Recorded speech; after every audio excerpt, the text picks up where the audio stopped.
guys. Hey guys. It's time for another Gotham review. This time we're reviewing Season 2, Episode 4, titled Strike Force. If you haven't seen the episode and you want to avoid any spoilers, you're going to want to skip this video and come back later because everything we say from this point forward is going to be a spoiler.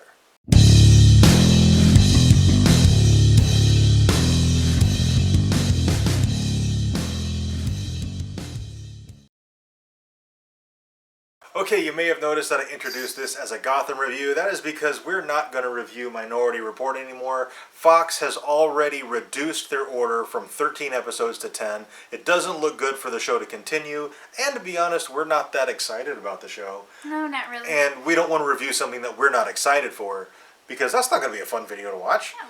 So from this point forward, we're going to just do the Gotham reviews, because we really love Gotham. Yes. And this episode was friggin' awesome. It was pretty good. Yeah. So, Gotham PD has a new captain, Captain Barnes. It's played by Michael Chiklis from The Shield and also from the Fantastic Four movies, the not as terrible ones. So the new captain shows up and he cleans house right off. Like, yeah, he fires he fires what, 7 people? It's like 7 or 8 people. Yeah. But Harvey keeps his job. So, I mean, what's awesome about that, though, is like you said when we were watching it, it just goes to show how good Harvey is at covering his tracks whenever he does something illegal. Yeah, I mean, obviously there's way more crooked cops in the GCPD than the, 6 or 7 people that he fired.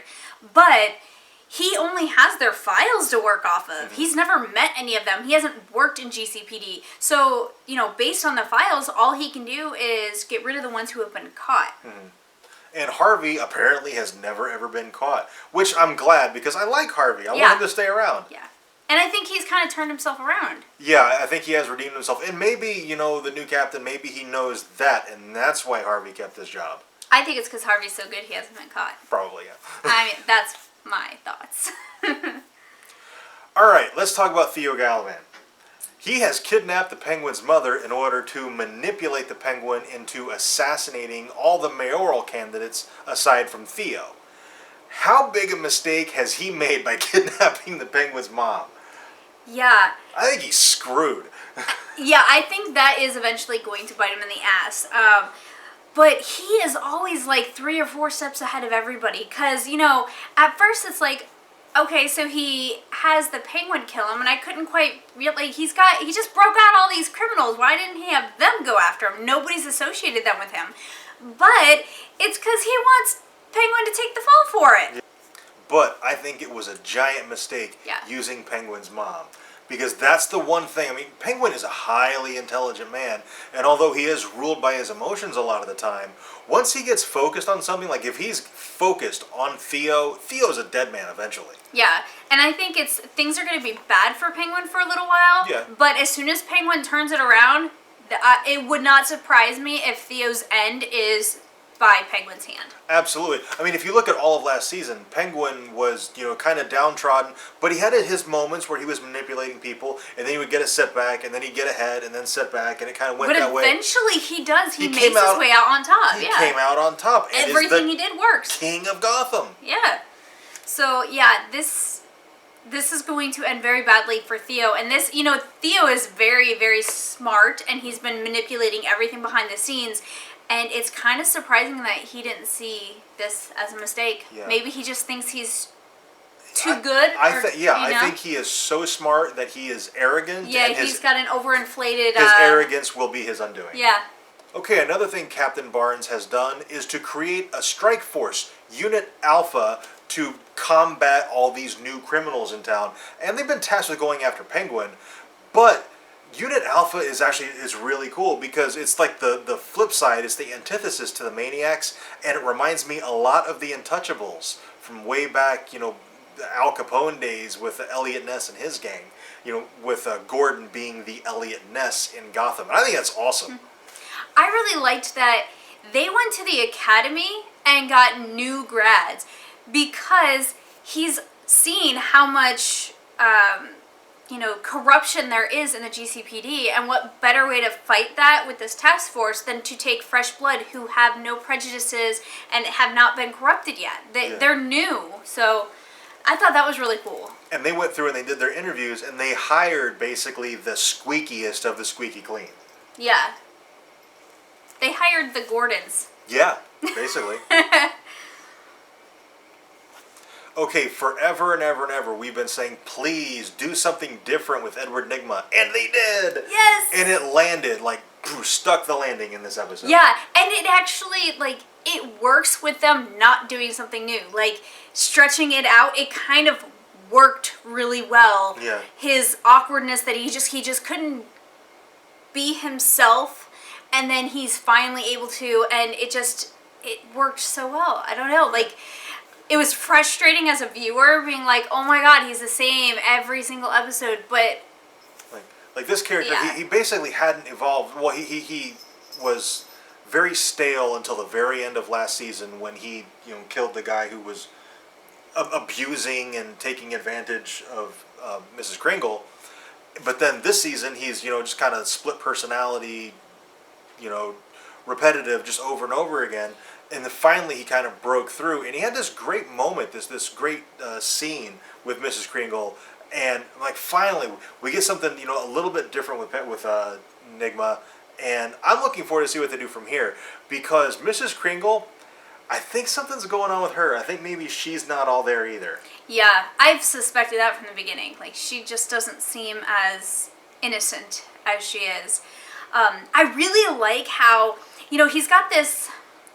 I'm not up on my psychology, so sorry. He's got, like, basically a split personality, but I know it's not because they're not aware of each other. He's aware of this other personality, but he has two, and the one that we have seen thus far is his main personality, but he has this, like, dominant personality that's just kind of been whispering in his ear, and it's finally starting to be able to take over him for small periods of time, and that's how he was able to march in and tell Kringle, we are going to dinner, and how he was able to turn the situation around after saying that the cop was dead, even though he's supposed to have left town. Like, I really like seeing this very slow evolution of his psychosis. It's really awesome. Okay, one thing that's kind of thrown me off a little bit is Theo's interest in Bruce. Because, Bruce basically, he doesn't have anything to do with Wayne Enterprises yet, really, although he's investigating them. So I'm wondering why Theo is so interested in him, and I'm wondering what his end game is by setting Bruce up with this new love interest. Yeah, and I wonder if it's just simply to build a connection with a powerful family. Bruce is the head of his family. He's the heir of the Wayne fortune. He is a child, and so it's probably very easy for him to hook him as a support and such. And so I'm wondering, is that the only thing, or is there more to it? I kind of hope there's more to it than just getting a support of an old, moneyed family. The interesting thing about this new love interest, though, is she is virtually identical to Selena. They look a lot alike. Yeah, like, if you put a blonde wig, long hair wig on Selena, it would be this girl. Yeah. It's pretty creepy. It's strikingly similar. So I wonder, that casting decision, was that intentional? And if it was, does Theo know about Selena? Yeah. And if so, how? Yeah. Like, how? If he does, then he's got to have much more of an interest in Bruce than simple family support. Right. And finally, Unit Alpha, Gordon's Untouchables. They've been tasked with taking down the Penguin. And of course, Gordon has not really a working relationship with Penguin, but he's had some interactions with him and has done some of the Penguin's dirty work. So I'm really curious to see how Gordon is going to handle that particular situation, and how is he going to come through on the other side of this. Yeah, because they kind of have, like, this understanding and trading of favors. Gordon knows that if he really, really needs a favor, or if he really, really needs information to solve a crime, he has to go to Penguin. Otherwise, the criminal's going to walk. And so it's kind of a balancing of evils. It's better to catch this person and do this small evil favor for Penguin than to allow this greater evil to go free by not asking for the favor. But the captain is kind of more Gordon when he first started. Yeah. And so he knows that he wouldn't approve of it. I mean, he didn't care for his partner, like he was just blown away at everybody, the corruption and stuff. And so I think he might be a little worried that he finally got his job back and now he might be losing it again. Yeah. I can't see Gordon actually losing his job because that would just... It'd be repetitive. So redundant, it would be just ridiculous. Yeah. So I'm wondering, the captain's going to find out. I mean, he has to. Yeah. Otherwise, he's going to come off as very stupid. Yeah, and he's not. It would be a contradiction no. of him in this episode. And for the viewers, it just wouldn't work. So he's got to find out eventually.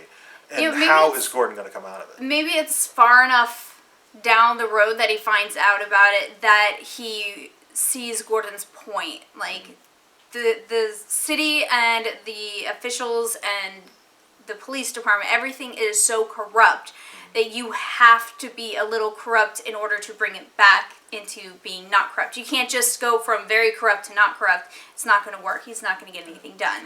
Or Gordon maybe talks to him about it. Talks to him, or maybe they just have such a strong working relationship that Gordon gets a little slap on the wrist.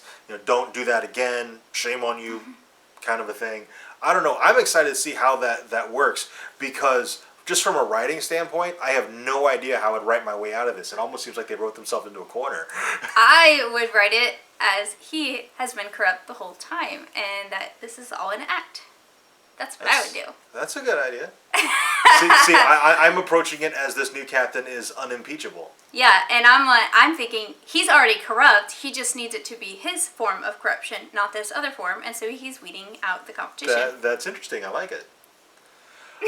All right, that is it, I think, for our Gotham review. If we missed anything, if there's something that we missed that you think we should have talked about and we didn't, let's do that in the comments.